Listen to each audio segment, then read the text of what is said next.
নারীদের খুবই ভালো সাড়া পাচ্ছি। তুলনামূলকভাবে আমরা যেরকম চিন্তা করেছিলাম তার চেয়ে অনেক বেশি। ওনারা বাসায় গ্রিল ধরে আছেন বা আমাদের সভাগুলোতেও আসছেন, স্পেশালি স্কুল কলেজের যে মেয়েরা ওরাও আসছে।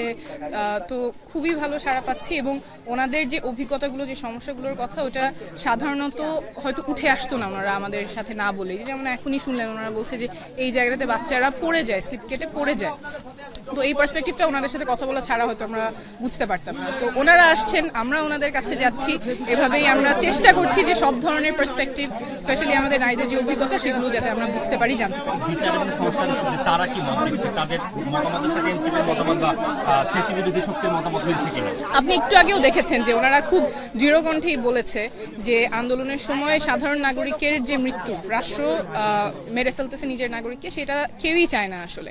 তো আমরা সংস্কারটা কঠিন কথা হিসেবে বলি, কিন্তু এটা চাওয়াটা খুবই বেসিক, যে নিজের নাগরিককে রাষ্ট্র খুন করবে না, গুম করবে না। এটা একদম আপামর সব জায়গা থেকেই আমরা শুনতে পাচ্ছি।